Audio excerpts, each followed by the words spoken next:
Good morning.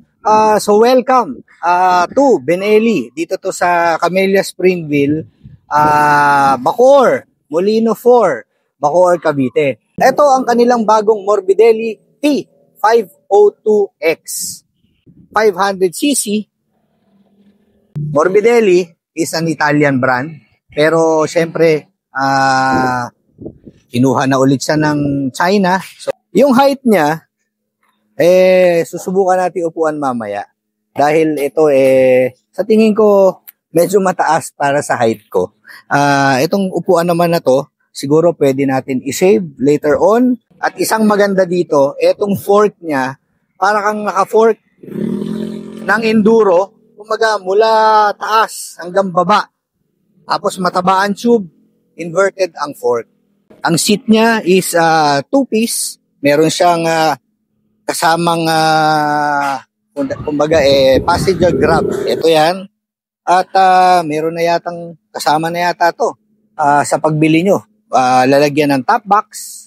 Ito daw ang design ng makina is naka 270 degree crank. May kasama na siyang windshield. At syempre, yung harapan nito, di ba? Napakaganda ng design ng ilaw. At papakita natin, ito yon. Meron na rin siyang kasamang handguard. Ang ganda ng design ng handguard niya. Oh. Parang, actually parang plastic din siya. All the way.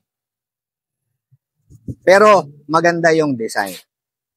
Yung clamp niya rito, may naka-indicate na Morbidelli.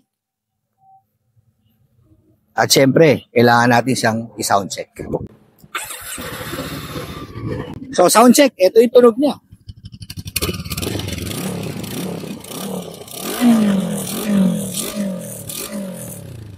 So, itong motor na nasa harap nyo, ito yung SYM ADX TG. 400cc. Ano nasa isip nyo nung nakita nyo to? May kamukha siyang motor, di ba? Alam nyo, maganda dito, titignan nyo siya, adventure bike. Yung fork niya is naka full fork siya, parang enduro, mula taas, tapos inverted. At syempre, 400cc, expressway legal. Yung harapan, napaka-wide na windshield para sa deflection ng hangin at napakaganda ng mukha. Ang ganda ng itsura. May kamukha rin siya eh. Tapos, naka-gold na suspension. Single disc brake by SYM. At ang importante rin, ito, handguard. Ang isa pang maganda dito sa motor na to, naka-chain na siya. Driven by chain. So, matibay. May maintenance, pero mas okay ako sa chain. Swing arm. Di ba? Itong swing arm, parang sa mga big bikes, mukhang maganda quality. Parang aluminum yung swing arm, di ba? Two-seater na napakalambot na upuan. Meron na siyang grab handle dito para sa pasahero. Di ko lang alam kung paano kayo maglalagay ng top bracket. Presyo nito, kung gusto nyo malaman, message kayo sa Archway. Bukas pala, July 10, 11, 12, that's Thursday, Friday, Saturday. Meron silang test ride dito at matitesting nyo tong SYM na to. Automatic, kumbaga keyless, pindutin mo lang to, mag-on, gasolina, mag-open yung gas tank niya. Yun, umandar. Tahimik. Grabe. So, meron siyang ito yung on and off pa rin na traditional. Tapos, meron siyang pindutan dito. Ayan. Para sa on and off. So, ito yung Cruise SYM 400cc. Tingnan nyo kamukha siya ng para siyang yung Kymco Exciting. Makita nyo naman yung headlight. Di ba? Ang ganda parang naka-projector light na rin siya. Windshield.